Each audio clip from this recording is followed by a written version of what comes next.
पतित थी गुरु ने उठाया, अज्ञान का तिमिर था गुरु ने मिटाया, आचार्य वर्तरण तारण ज्ञानधारी, श्री पुलक सागर गुरुवर जय हो तुम्हारी।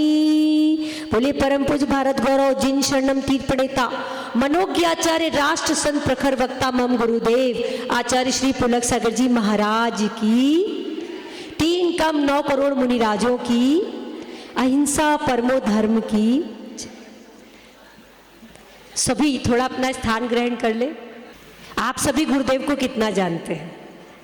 क्या जानते हैं गुरुदेव के बारे में? बताएंगे थोड़ा? हाथ उठा के बोलो, गुरुदेव के बारे में क्या जानते हैं? गुरुदेव कैसे हैं? बताइए।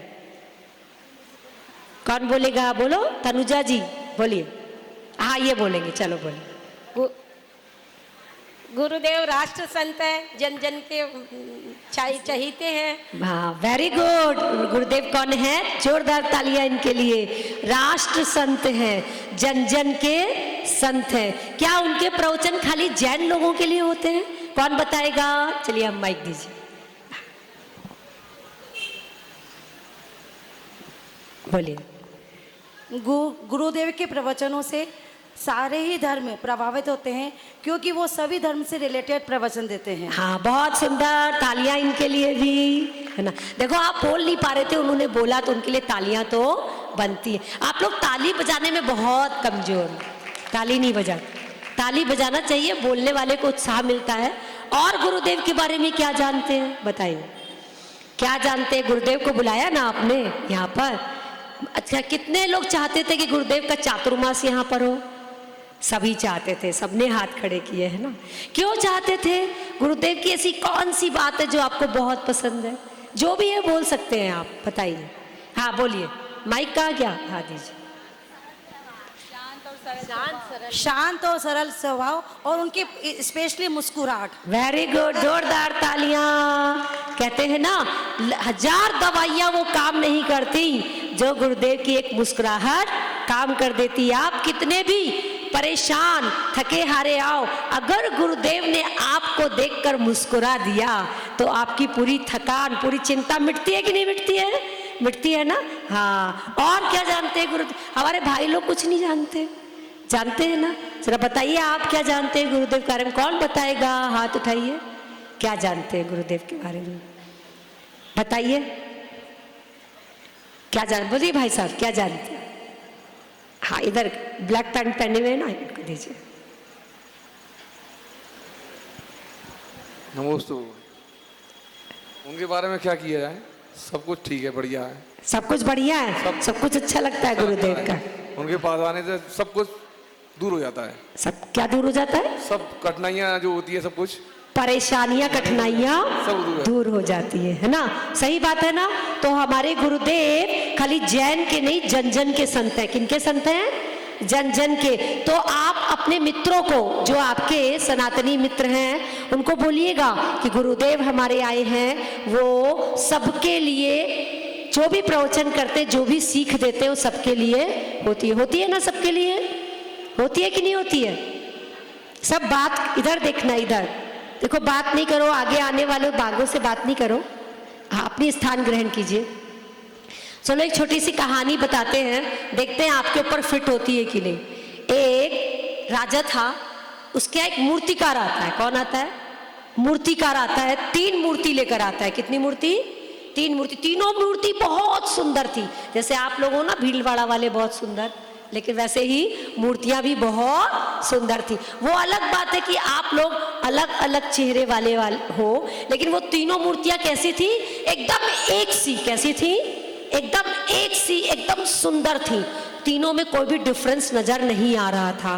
पर मूर्तिकार ने राजा को बोला कि हे राजन, ये मूर्तियां आपको मुझे देनी है। तो राजा बोलता है बहुत सुंदर। तो बोलता है ये लेकिन तीनों मूर्तियां अलग अलग हैं। राजा कहता है कि ऐसे कैसे हो सकता है? तीनों मूर्तियां देखने में तो एकदम एक सी लग रही हैं, इनमें अंतर क्या है बताओ? तो उसने कहा हाँ राजन, इसमें अंतर है। और मैं क्या बोल रही हूँ कि जो इसमें अंतर बता लेगा, है ना, उसके ये कोई मूर्ति तो एक मूर्ति इसमें ₹1,00,000 की है, एक मूर्ति इसमें कितने की है 50,000 की है, और एक मूर्ति इसमें 10,000 की है। कितने की है 10,000। कितने कितने की मूर्ति थी 1,00,000 की और 50,000 की। बैठ जाओ, बैठ जाइए, बैठ जाइए। हाँ, तो और तीसरी मूर्ति कितने की थी 10,000 की। समझ में आया? तो राजन बोला ये कैसे हो सकता है? बोला हाँ महाराज, और जो भी इस मूर्ति के अगर आपने बता दिया कौन सी मूर्ति कितने की है तो मैं इन मूर्तियों की कोई भी कीमत नहीं लूंगा, नहीं तो आपको मेरी मुंह मांगी कीमत देनी होगी। राजा तैयार हो गया। राजा ने बहुत ध्यान से उन मूर्तियों को देखा तो उन्होंने राजा को समझ में आ गया। उसने एक तार मंगवाया। क्या मंगवाया? तार। उसने एक मूर्ति के कान में तार डाला, एक कान में तार डाला तो तार दूसरे कान से बाहर निकल गया। समझ में आया? तो राजा ने कहा ये मूर्ति तुम्हारी कितने की है 10,000 की है। कितने की है 10,000 की है। फिर राजा ने दूसरे कान में तार डाला और वो तार मुंह से निकल गया। कहाँ से निकल गया? मुंह से। तो राजा ने क्या कहा कि ये मूर्ति कितने की है 50,000 की। और तीसरी मूर्ति के कान में तार डाला तो वो पेट में चला गया। राजा ने कहा ये मूर्ति कितने की है 1,00,000 की। तो मेरे प्यारे भाई बहनों बंधुओं, अब भीलवाड़ा वालों, अब तुम बताओ इन तीनों मूर्ति में से तुम कौन सी मूर्ति हो? पहली मूर्ति जो 10,000 की है वो कैसी थी? बात आचार्य श्री ने कुछ भी कहा इस कान से सुना और उस कान से निकाल दिया। आप लोग हो ऐसे? नहीं पक्का? लेकिन ध्यान से सुनते तो नहीं हो, इधर उधर देखने लगते हो, बहुत जल्दी ध्यान भटक जाता है आपका। तो हो क्या ऐसी मूर्ति 10,000 वाली? बोलो हो हमारे भाई लोग, हो आप ऐसी मूर्ति? सब कह रहे नहीं नहीं नहीं है, नहीं हो। चलो मान लिया नहीं हो। अब दूसरी मूर्ति उसने क्या किया? महाराज श्री आचार्य श्री ने जो भी कहा उसको फटफट फटफट फटफट मुंह से निकाल दिया। क्या किया? मुंह से निकाल दिया, अंदर कुछ भी नहीं रखा। तुम हो ऐसी मूर्ति? बोलो भीलवाड़ा वालों, हो ऐसी मूर्ति कि जो भी सुना मुंह से निकाल दिया? हो ऐसी मूर्ति? नहीं, बहुत जल्दी बोला नहीं, महिलाएं बोल रही नहीं। हमारे भाई लोग ऐसे हो क्या कि गुरुदेव की बात को सुनते और मुंह से निकाल देते हो, हमने ये सुना, हमने ये सुना, हमने ये सुना, कह के सारी बात निकाल देते हो? ऐसी मूर्ति? नहीं नहीं। अब आते तीसरी मूर्ति पर। क्या? जो भी गुरुदेव ने कहा उसको क्या किया? अपने अंदर रखा और चरितार्थ करने की चेष्टा करी। तो हो आप ऐसी मूर्ति? हो तो अपनी ऐसी मूर्ति हो तो ताली बजाओ अपने लिए। हो ऐसी मूर्ति? तो मैं ये कहना चाह रही हूँ, ₹1,00,000 की मूर्ति बनना है कि 50,000 की 10,000 की? कौन सी मूर्ति बनना है? ₹1,00,000 की मूर्ति बनना है। तो गुरुदेव आने वाले समय में जो भी, अभी तो गुरुदेव आपके प्रश्न का, शंका का समाधान 1 या 2 प्रश्न में वो पूरा प्रवचन कर देते। बहुत कठिन होता है किसी की बात सुनकर उसके ऊपर पूरा प्रवचन देना। आपको सुनने में आसान लगता है, लेकिन गुरुदेव में ये सामर्थ्य है, वो किसी भी बात पर पूरा प्रवचन कर सकते हैं, है ना। तो आपने प्रश्न तैयार किए हैं? तैयार किए हैं? किसने किसने तैयार किए? हाथ उठाओ जरा। कौन प्रश्न लेके आए एक इधर? और कोई भी नहीं प्रश्न लेके आए? किसी के जीवन में कोई प्रश्न नहीं? उधर। तो अपने प्रश्न तैयार रखना, जब गुरुजी आएंगे तो हम लोग क्या करेंगे? प्रश्न पूछेंगे और एक के प्रश्न से सबकी शंकाओं का समाधान होएगा। और गुरुदेव जो भी बताएंगे उसको जीवन में उतारने की चेष्टा हम लोग करेंगे। अच्छा, इस पर्यूषण में कौन पुण्य कमाना चाहता है? बताओ, कौन पुण्य कमाना चाहता है? सभी? हाँ। इधर महिलाएं पुण्य नहीं कमाना चाहती है तो हाथ उठाओ। अरे पुण्य कमाने के लिए हाथ उठाने में इतना जोर आ रहा है। पुण्य कमाना चाहते हो ना, तो क्या करना है? इस पर्यूषण में बदलना है कि नहीं बदलना है? बदलना है। तो गुरुदेव बहुत सारी नई नई बातें, बहुत सारा नई नई आगम के गूढ़ रहस्य आपके लिए लेकर आए हैं, आप उनको सुनना। तो सभी तैयार हैं? आचार्य श्री को बुलाया जाए। सभी तैयार हैं? तो हमारे सुरेंद्र भैया जी आइए और एक भजन की लाइन के द्वारा गुरुदेव का आह्वान करते हैं हम लोग। समय हो चुका है गुरु पूजन का। और देखो, गुरु भक्ति में जो भी नृत्य करता है उसे आने वाले समय में सुंदर शरीर मिलता। किसको किसको सुंदर बनना है? किसको किसको और सुंदर, अभी तो हो सुंदर, और सुंदर किसको किसको बनना है ना? अगले जन्म में स्वस्थ और सुंदर शरीर चाहिए। तो भक्ति झूमते हुए गुरुदेव की पूजन करनी। देखो, बहुत अच्छा वीडियो आपका बनेगा, पूरा देश देखेगा कि आचार्य श्री की भक्ति में भीलवाड़ा वाले कितने झूम रहे हैं। अर्घ खाली एक जने लिया करो, और जब तक पूजन के मंत्र नहीं अर्घ बोला जाता है तब तक नृत्य किया करो। और कोई जरूरी नहीं कि महिलाएं, पुरुष वर्ग और भी अच्छा नृत्य करता है। अच्छा बताओ, सौधर्म इंद्र फेमस है नृत्य के लिए कि सची इंद्राणी? बोलो। सौधर्म इंद्र। तांडव नृत्य के लिए कौन फेमस है बताओ? सौधर्म इंद्र फेमस है ना। तो ऐसा मत सोचना कि खाली महिलाएं कर सकती हैं, पुरुष वर्ग भी भक्ति में झूम सकते हैं। तो आज देखेंगे सबसे अच्छा कौन सा ग्रुप भक्ति नृत्य करता है। बोलिए परम पूज्य भारत गौरव आचार्य श्री पुलक सागर जी गुरुदेव की जय। के दाता वीतराग अरिहंत महान, पार्श्वनाथ भगवान के चरणन नमन है बारंबार। बोलिए देवादि देवी गजानन चिंतामणि पार्श्वनाथ भगवान की। एक आध्यात्मिक संत, एक साधक, एक चिंतक, एक विचारक, तत्ववेत्ता, अनुपम वीतराग व्यक्तित्व। बोलिए परम पूज्य आचार्य गुरु रेखसार श्री पुष्पदंत सागर जी महाराज की। वीर प्रभु के शासन की क्रांतिकारी प्रभावना करने वाले परम पूज्य मनोज्ञाचार्य आचार्य गुरु रेखसार श्री पुलक सागर जी महाराज की, समस्त आचार्य संघ की। गुरु चरणों में नमन करता हुआ धर्म सभा प्रारंभ करने की आज्ञा चाहूंगा। आज की मंगलमय ज्ञानदीप पाठ प्रक्षालन, चित्र अनावरण, शास्त्र भेंट की प्रक्रिया के लिए जिस श्रेष्ठी परिवार ने मंगल कलश लेने के भाव बनाए हैं, मैं उनको मंच पर आमंत्रित कर रहा हूं। दिनेश कुमार जी, स्नेह किरण जी सेठिया, मैं नाम लूं, कृपया शीघ्र परिवार मंच पर आकर गुरु चरणों में श्रीफल भेंट करें। पीयूष जी, प्राची जी सेठिया, रचित जी, निमिषा जी सेठिया, धैर्य इवान सेठिया, कृपया सेठिया परिवार ने एक मंगल कलश स्थापना करने के भाव बनाए हैं। जोरदार तालियों के साथ करतलध्वनि से इस परिवार की पुण्य की अनुमोदना करें।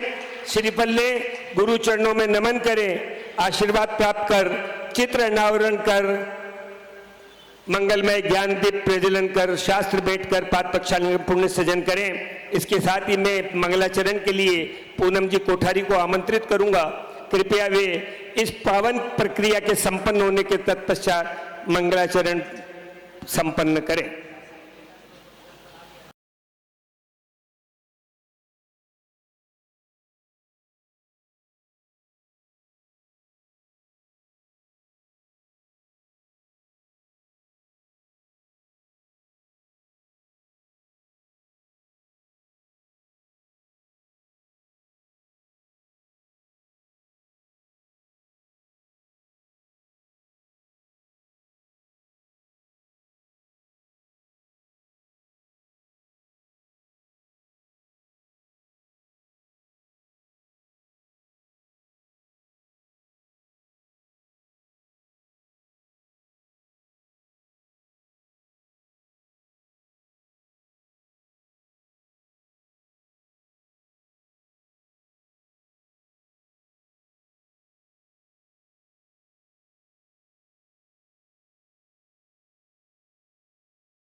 मंगल भाव विराजे उर में, जिनकी चर्या अति पावन, ज्ञान ध्यान की गंगा बहाकर, करते जन जन का मन पावन। पंच महाव्रत के धारी उन पूज्य मुनिवर को नमन करूं, मंगलाचरण की पावन बेला अब मैं सादर शुरू करूं, अब मैं सादर शुरू करूं। झुका शीश चरणों में करूं मैं नमन, झुका शीश चरणों में करूं मैं नमन। तुम तो गुरुवर हो, तुम तो गुरुवर हो, तारण तरण, झुका शीश चरणों में करूं मैं नमन, झुका शीश चरणों में करूं मैं नमन। तारा गणों की ही पंक्ति में से पूनम का चंदा ही सुशोभित हो जैसे, सुशोभित हो ऐसे, सुशोभित हो ऐसे, नभ में किरण, झुका शीश चरणों में करूं मैं नमन, झुका शीश चरणों में करूं मैं नमन। सुनी जिस घड़ी गुरुवर वाणी तुम्हारी, जाना है आत्म धर्म हितकारी, मुनिवर की लेंगे, मुनिवर की लेंगे अब तो शरण, झुका शीश चरणों में करूं मैं नमन, झुका शीश चरणों में करूं मैं नमन। तुम तो गुरुवर हो, तुम तो गुरुवर हो, तारण तरण, झुका शीश चरणों में करूं मैं नमन। बोलिए मनोज्ञाचार्य गुरुवर श्री पुलक सागर जी महाराज की, समस्त मुनि संघ की जय। नमोस्तु गुरुवर। पूनम जी कोठारी के मंगलाचरण प्रस्तुति के लिए आइए गुरु चरणों की वंदना करते हुए गुरु पूजा के लिए और हम लोग बढ़ते हैं। तप त्याग संयम साधना की शाही से जो लिखते हैं अपने जिंदगी के इरादों को, उनके मुकद्दर के पन्ने कभी कोरे नहीं हुआ करते। अरे आचार्य गुरुवर की चरण वंदना कोई लिबास नहीं है जो रोज बदल ली जाए, अरे ये तो वो लिबास है जो एक बार पहन ले तो कभी उतरता नहीं है। बोलिए पुलक सागर जी महाराज की। अमृत जिनवाणी की बूंदें हम प्राप्त करें, उसके लिए गुरु चरणों में सभी की ओर से कोटि कोटि वंदन नमोस्त करते हैं। नमोस्तु गुरुवर। आचार्य संघ की बिलवाड़ा का परम सौभाग्य वर्ष 2026 का चातुर्मास बिलवाड़ा वासियों के पुण्य की एक मिसाल है कि हम लोगों का पुण्य इतना तीव्र है कि लाखों किलोमीटर की यात्रा करने वाले संत जो पैदल विहार करते हैं वो आज हमारी इस भीलवाड़ा नगरी के अंदर चातुर्मास के लिए हमें यहाँ पर आज पहुँचे इस यात्रा को पूरी करते हुए। और ये हमारा सौभाग्य है कि हम इस चातुर्मास यात्रा में अपने आप को कैसे इसमें हम रख सकते हैं कि ये चातुर्मास हमें लगे कि कुछ हमें ये दे करके गया है। जैसा गुरुदेव ने भी मंगल कलश स्थापना के बारे में जो कुछ बताया, मंगल कलश स्थापना किसी भी संत का कार्यक्रम नहीं होता है। यह कार्यक्रम समाज का होता है। समाज का मंगल करने के लिए संत चातुर्मास करते हैं।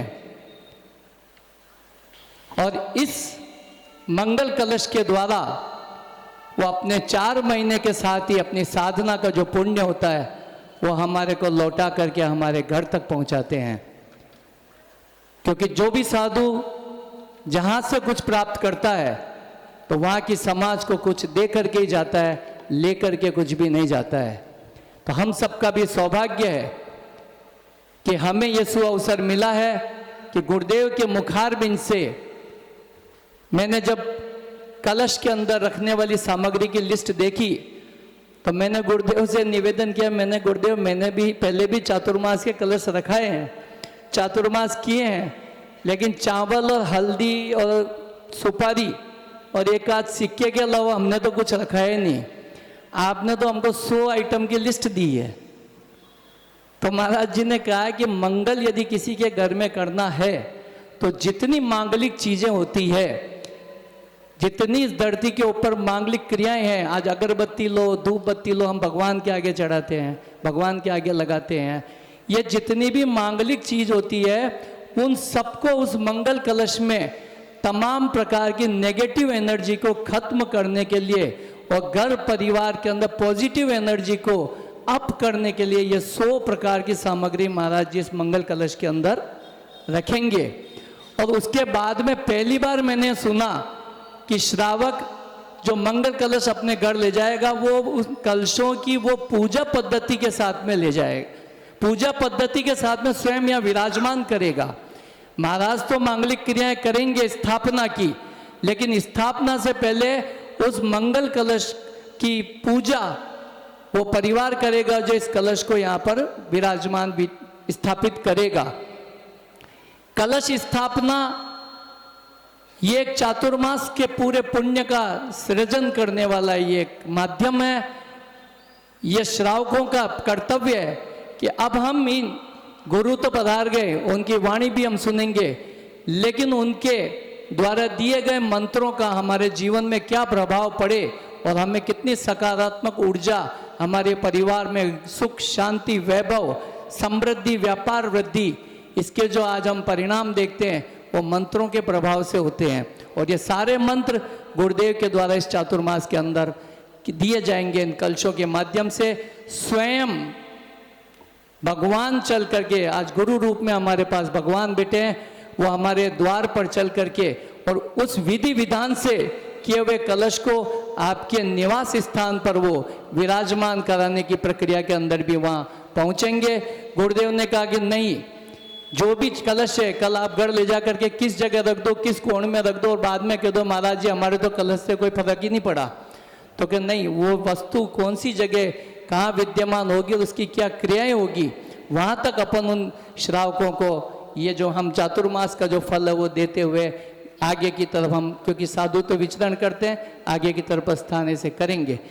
हमारे पास काफ़ी नाम, और हाँ, हर बार चातुर्मास में बोलियों के माध्यम से ये प्रक्रियाएं संपन्न होती है, लेकिन पहली बार हमने गुरुदेव को कहा कि गुरुदेव चातुर्मास आपका भिलवाड़ा में है, बोली लगा करके बाहर का आदमी यहाँ के पुण्य को ले जाता है, हम चाहे पैसा कम खर्च करेंगे लेकिन यहाँ का पुण्य हम यहीं पर रखेंगे। तो पहली बार गुरुदेव के इस चातुर्मास में जहाँ बोलियाँ लगती वहाँ हमने बोलियों के इस प्रक्रिया को नहीं रखवाया। तो गुरुदेव ने कहा ये तो बहुत अच्छी सोच है कि जहाँ का चातुर्मास हो उन्हीं के श्रावकों को यदि वो पुण्य मिलता है, वरना बाहर के व्यक्ति आएंगे, राशि कोई छोटी बड़ी नहीं होती, बड़ी से बड़ी राशि दे करके भी वो गुरुदेव के कलश को ले जा के अपने घर पे वहाँ पर कोई इंदौर ले जाएगा, कोई कलकत्ता ले जाएगा, कोई बॉम्बे ले जाएगा। लेकिन गुरुदेव ने कहा कि आप, मुझे क्या लेना देना है, कार्यक्रम तुम्हारा है, जैसा तुम चाहो वैसा निर्णय ले सकते हो। तो हमने ये निर्णय लिया कि भीलवाड़ा वासियों को इस मंगल कलश के सौभाग्य प्राप्त हो और बहुत खुशी की बात है कि हमारे पास बहुत से नाम हमें मात्र मेरे ख्याल से हमको कहने की जरूरत पड़ी है और उन्होंने सहर्ष हमें सहमति दी, तो उनका पुण्य तीव्र है। अभी भी कुछ शेष है, वो हो सकता है कि विशेष लोगों के हाथ लग जाए, आप अपने पुण्य को जगाए। मैं कुछ नामों की जो हमारे को अभी तक प्राप्त हुए हैं गुरुदेव से इजाजत लेकर के घोषणा करना प्रवीण जी, चाहता हूँ। थोड़ी बात मैं क्लियर कर दूं कि मैंने कल कहा था जो भी कलश लेगा उनके घर में जाके स्थापना करूंगा। बाकी कलशों की यहीं से पूजा होगी, कलश यात्रा होगी, कलशों की पूरी यात्रा होगी। जिसके घर कलश जाएगा वो बग्गी पर बैंड बाजे के साथ जाएगा। तो जो बड़े बड़े मुख्य कलश होंगे उनके यहाँ, बाकी जो छोटे कलश पूजा 2 बार होगी। एक पूजा तो यहाँ स्थापना पे होगी, एक जब तुम्हारे घर रखी जाएगी तब दूसरी पूजा होगी, वह स्थापना की पूजा होगी। तो जो छोटे कलश लेंगे उनको भी, मान लो मैं किसी मोहल्ले में गया, ले गए तो ज़बरदस्ती नहीं है, कोई ले जाएगा तो मैं जाऊंगा, नहीं तो नहीं। मालूम हाउसिंग बोर्ड गया, हाउसिंग बोर्ड का इसलिए नाम ले रहा हूँ कि उनका नारियल चढ़ चुका है ना। वहाँ मैं गया और आसपास यदि 8-10 घर हुए तब तो मैं वहाँ पास हुए तो दे दूंगा आशीर्वाद, और बाकी मुख्य जो कलश होंगे उनके यहाँ हम स्वयं जा कर के स्थापित करेंगे।